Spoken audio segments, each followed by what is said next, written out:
Halo semuanya, selamat datang di channel YouTube Studio Antelope dan kali ini kita akan membreakdown beberapa adegan di dalam film Akhirat Love Story bersama pemainnya Della Dartian. Ada beberapa scene sebenarnya yang pengen kita breakdown hari ini, jadi mungkin kita langsung ke scene yang pertama. Ini adalah scene bukit yang merupakan salah satu scene favorit gue. Ini kita play dulu aja ya.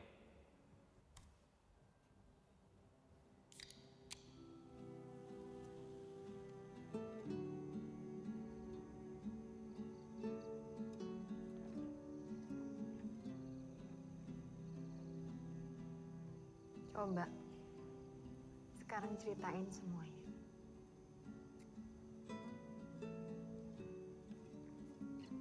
Aku udah ceritain semuanya kok. Yakin? Oke. Kalau lihat scene ini nggak tahu kenapa selalu senyum-senyum sendiri.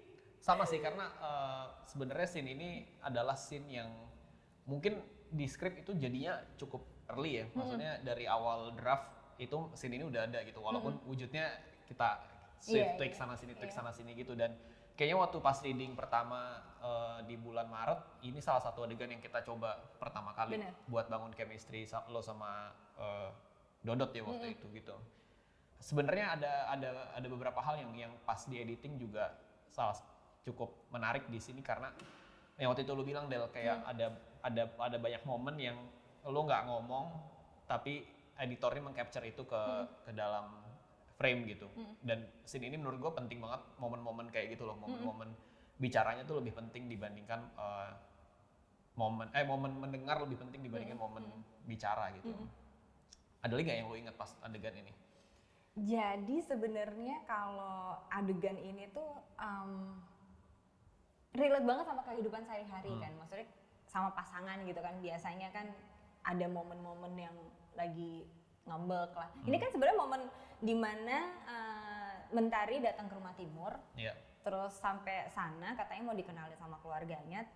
Sampai sana ternyata Timur malah kayak, kalau dalam bayangannya Mentari gitu, dia udah berasa banget nih dia nggak diterima di keluarga itu kan. Jadi kayak yuk kita ke bukit aja yuk gitu, tapi kan si Timur nggak bisa menyampaikan itu, tapi Mentari udah berasa banget tuh. Jadi rasa kayak bukan kesel ya, kayak lebih kecewa banget sih rasanya gitu. Jadi pas di awal momen dapet, maksudnya kayak kecewanya tuh kan berasa, terus tiba-tiba Timur kayak bercandain dia dengan hal yang simple gitu sebenarnya, kayak kok nggak diangkat sih, itu kayak keluar aja gitu dengan seketika gitu kan. Jadi yang aku suka di scene ini tuh semuanya tuh organik aja gitu, semuanya tuh bisa terjadi sama kehidupan kita sehari-hari kan. Terus satu lagi yang aku inget dari momen ini tuh, kita tuh udah sering reading, udah sering ngulang kejadian scene ini tuh berkali-kali kan. Jadi rasa apa ya, dialognya pun kayak udah nggak ngafalin lagi, kayak udah terucap aja gitu kan. Dan begitu ngelihat setnya, yang kalau gue kebayangan gue tuh kan tadinya, kalau bayangan gue kan cuma taman biasa kan, tiba-tiba sampai sana emang beneran bagus banget, yang lampu kelap-kelip, dan emang jadi suasananya tuh berasa gitu loh, kayak Timur tuh ngajak Mentari, yuk kita pergi yang cuma dunia kita berdua aja nih gitu. Jadi waktu aku di situ ya berasanya kayak ya ini dunianya Timur sama Mentari aja nih berdua, dan kita create di situ nih berdua gitu sih.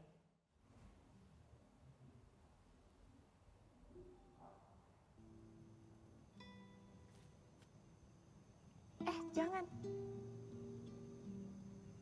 Loh, kamu gak takut? Sama kupu-kupu? Ya enggak. Lagi pula kata Eyang, bisa aja ini leluhur yang lagi datang berkunjung. Kok sama? Mamaku juga bilang gitu. Oh iya? Berarti keluarga kita nggak beda-beda amat dong.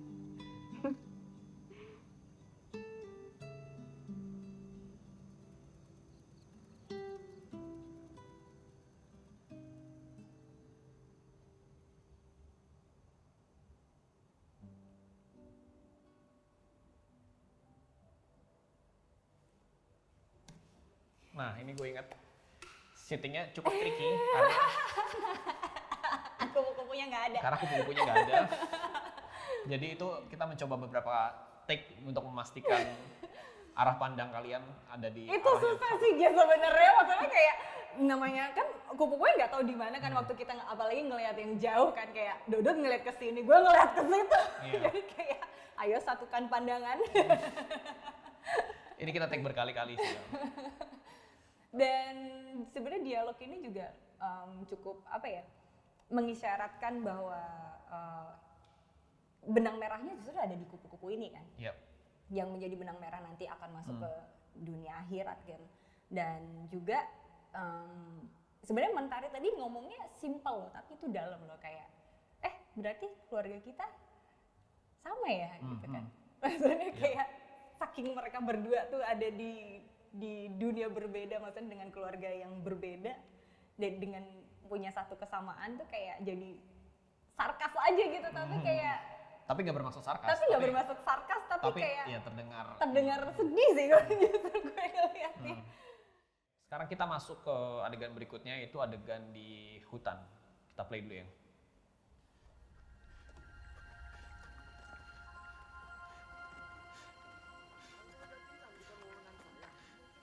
Pasti ada di sini.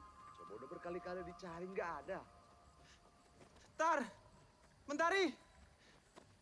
Timur, Timur. Hei.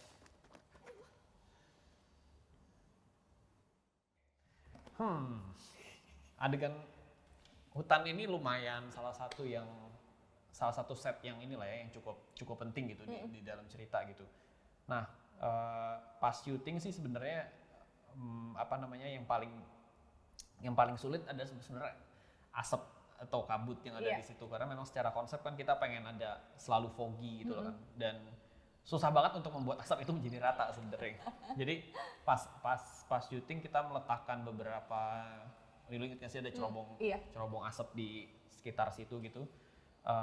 Jadi satu alat itu bisa menyemprot asap ke banyak tempat lah gitu, jadi rata. Tapi ternyata Anginnya kenceng.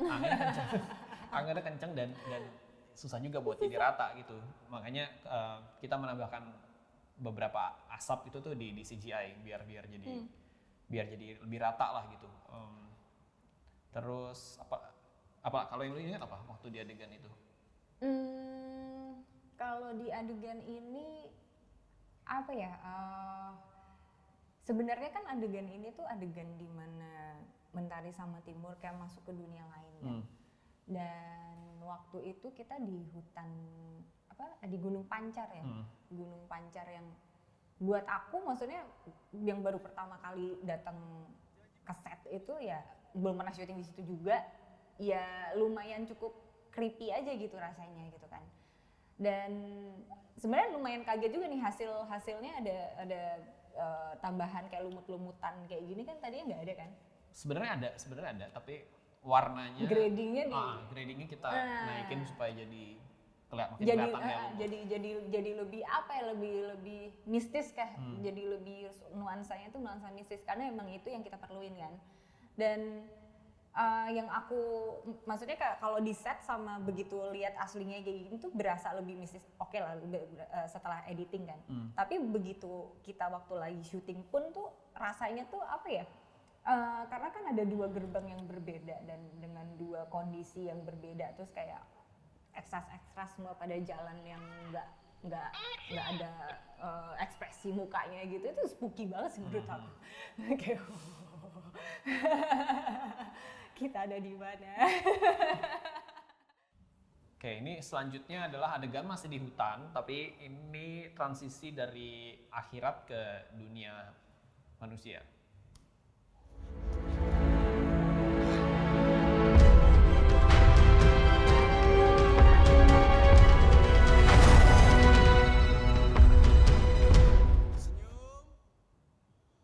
Seperti dilihat lari-lari ya tadinya.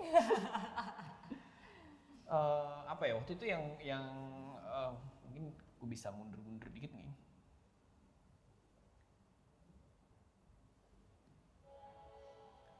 Nah ini adegan yang sebenarnya ada di sini ada blue screen waktu itu ya. ada blue screen di ujung sana gitu. Jadi Della sama Dodot waktu itu cuma lari dan menabrak blue screen. Iya. Jadi kita lari, bluk. Dan again ya karena Gunung Pancar sebenarnya nggak seluas itu gitu. Jadi depth-nya juga perlu kita tambahin dengan blue screen ya. Akhirnya ya begitulah. Nah begitu juga dengan sebaliknya sebenarnya pas setelah ini nih. Ini kalau dilihat juga belakangnya sebenarnya blue screen kan. Iya. Kalau ini kebaliknya lu lari dari blue screen. Lari dari ujung blue screen. Dan tempatnya beda ya, tempatnya beda waktu itu. Beda. Tapi yang lucu lagi adalah itu setnya adalah di belakang rumah Pancarona. Jadi kalau orang lihat pasti kayak di mana ini gitu kan. Tapi ini adalah di belakang rumah Pancarona. Lumayan kaget juga loh ada bangunan. Maksudnya kayak ini kan rumah Pancarona kan bangunannya tuh masih kokoh gitu kan, masih bagus gitu. Tiba-tiba di belakangnya tuh kayak apa ya, ini kayak bangunan. Gue juga gak ngerti ini apa sih sebenarnya. Kayak ya udah tiba-tiba bisa jadi pintu untuk ke dunia akhirat gitu, kayak menarik juga sih di sini. Ini juga penemuan last minute sebenarnya karena waktu itu kita rencana syuting di Kota Tua sebenarnya. Kota Tua adalah rumah akar gitu. Jadi rumahnya beneran udah kayak dikelilingi akar gitu. Iya. Nah, cuma waktu itu Kota Tua lagi tutup lagi karena PSBB waktu itu. Dan ya. banyak juga orang udah pada foto di situ, syuting situ. Dan juga. memang area itu ditutup sih. Area itu ditutup. Jadi kita nggak bisa pakai lokasi itu dan kalau kita syuting di Jakarta mungkin jauh sendiri ya. Dan kebetulan akhirnya karena kita kepepet soal schedule. Jadi udah gimana nih? Terus tiba-tiba pas kita datang ke Pancarona, menemukanlah sebuah tempat ini di belakangnya rumah Pancarona. Oke, semuanya sekarang kita masuk ke scene berikutnya. Scene ciuman di Pancarona. Kita play dulu.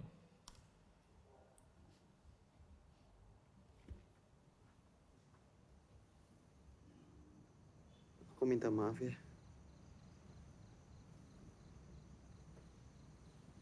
Ini semua gara-gara aku.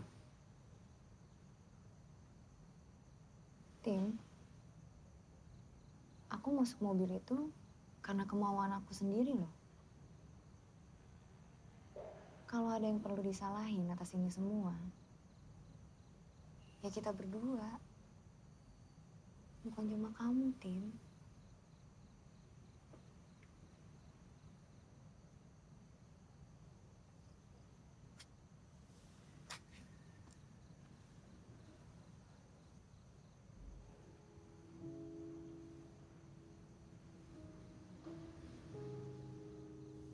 Apapun yang terjadi, kita jalanin ini bareng-bareng ya.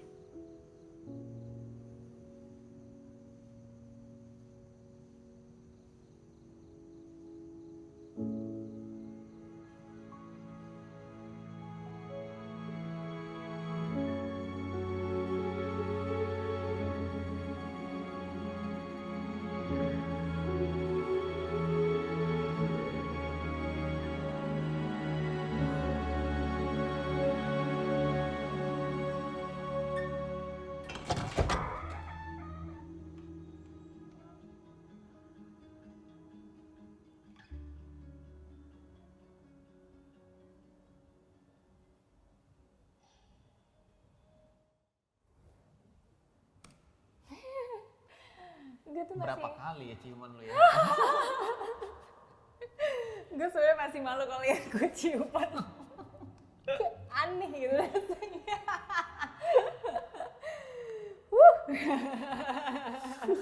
Ini tuh kita take di, gue lupa hari keberapa Pancarona ya, hari kedua kayaknya kalau nggak salah kita di Pancarona dan di take itu malam-malam kayaknya scene terakhir deh karena Iya, kita scene terakhir kok. anggap yang cukup berat lah ya. Tapi awalnya kita kira berat tapi ternyata pas kita jalanin tuh nggak seberat itu ternyata karena gue nggak tahu ya ada kayak semesta mendukung aja saat itu gitu. Cuacanya bagus, sempat hujan ya, sempat hujan. Sempet. Gerimis kok, gerimis gitu. Gerimis gitu, tapi itu kayaknya setelah kita take yang paling berat itu sih tadi. Ini cukup secara teknis kayak salah satu yang cukup berat lah ya, maksudnya karena ada banyak koordinasi antara pemain, kamera, lighting, Dan terus- anak art. dan anak art bener. eh, apa namanya, dan ini semuanya manual, Iya. semuanya praktikal. Oke, gue mau cerita nih. Jadi pas adegan ini kan gue sama Dodot duduk di depan kan. Kita berdua tuh nggak ada dikasih tahu kalau rumah pancarona tuh akan kebuka blar kayak gitu dan lampunya tuh tek tek tek tek nyala gitu. Jadi benar-benar kita kayak ya udah, ya sebenarnya sih karena waktu itu kita berdua fokusnya ke dialog kita kan, maksudnya kerasa kita berdua di sini kan, karena di sini lumayan apa ya intens juga kan, karena di sini kita berdua lagi galau, kita berdua nggak tahu nasib kita berdua gimana di dunia akhirat gitu kan, dan jadi cukup kaget juga. Jadi pas abis ciuman terus tiba-tiba kita nengok, aku beneran kaget, bagus banget, tiba-tiba kebuka glur terus lampunya nyala tek tek tek tek tek, tek gitu tuh bagus banget. Aku itu nggak kepake ya? Nggak kepake karena muka lo terlalu kaget. Muka lo beneran bengong. Beneran bengong kaget ya, bagus banget gitu sih. Bener aku ini anak artnya keren banget sih. Dan itu semuanya praktikal ya, maksudnya Ya. kayak pintu itu pakai Ditarik gitu. pakai sling. Terus lighting juga, pokoknya anak lighting, anak art semua jadi satu deh di sini. Ya, Bekerja sama. semuanya praktikal manual gitu, digantinya tuh semuanya manual gitu. Iya, dan nggak pakai CGI, jadi kayak Iya. wow. Oke, kita masuk ke scene berikutnya. Ini scene nggak jauh dari scene sebelumnya tadi, ketika masuk ke dalam Pancarona dan diperkenalkan sama apa namanya hantu-hantu lain di dalam Pancarona. Kita play dulu ya.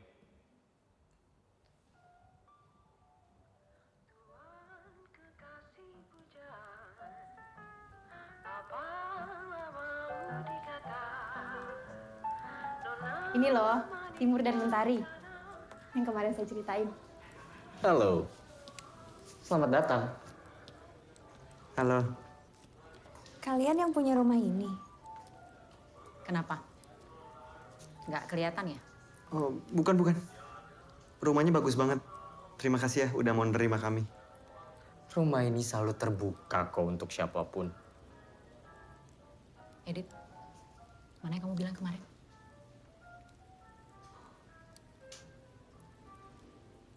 Kamu juga ya?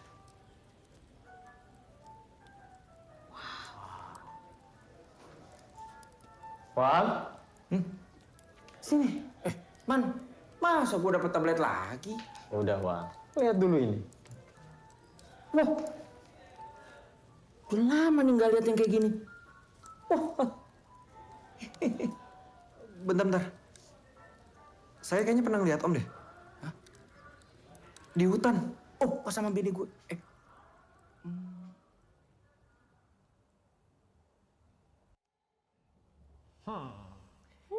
Gue ceritain dari mana ya ini ya? Ini cukup, gue inget, gue cukup, jadi ini adegan yang kita latih cukup banyak di rehearsal, reading rehearsal, karena apa di sini semuanya lengkap kan, ada Timur Mentari sama ada keempat karakter utama di Rumah Pancarona gitu. Jadi ini cukup kita tes berkali-kali lah di waktu reading dan rehearsal gitu. Nah, yang paling menarik adalah apa namanya, pas pertama kali itu terkesan seperti dalam tanda kutip bullying, bukan bullying ya, tapi kayak ospek menyambut mahasiswa baru gitu loh, karena ada 2 orang yang clueless tentang tempat ini gitu, tapi tiba-tiba ada 4 orang yang mengepung si karakter utamanya gitu, dan semuanya berhadapan-hadapan gitu di depan di ruang tengah ini gitu. Dan pas syuting, pas di lokasi itu juga salah satu yang apa namanya, kayak ada vibes menyambut, tapi ada intimidatingnya sedikit, tapi ramah, tapi janggal deh pokoknya kayak. Gue inget kayak yang pas tadi misalnya si kayak lu beneran Timur Mentari sih kan beneran ngerespon apa yang ada di depannya depannya kalian gitu, dan apa ekspresi kalian beneran pas pertama kali di itu kayak beneran apa Ya kayak anak baru nggak tahu Kayak- apa-apa gitu rasanya. kayak ditarik sana sini gitu. Kalau yang gue rasain sih karena ini kan pertama kali Mentari sama Timur ketemu hantu-hantu lain kan, karena tadinya kan mereka masuk dunia akhirat dan mereka kayak nggak ketemu siapa-siapa, kayak ya udah nih berdua aja nih gitu, tiba-tiba ketemu mereka gitu. Dan ini sih masih kayak proses Mentari sama Timur untuk apa ya, untuk beradaptasi dengan dunianya dia yang baru gitu, dengan ketemu mereka gitu sih. Itu aja breakdown adegan-adegan yang ada di Akhirat Love Story. Semoga apa yang kita bahas, gue bahas sama Dela hari ini bisa membuat kalian makin penasaran dengan apaan sih adegan yang tadi kita bahas gitu. Ya. Jadi kalian bisa nonton Akhirat Love Story mulai tayang 2 Desember 2021 di bioskop, dan sampai jumpa di bioskop. Dah. Thank you.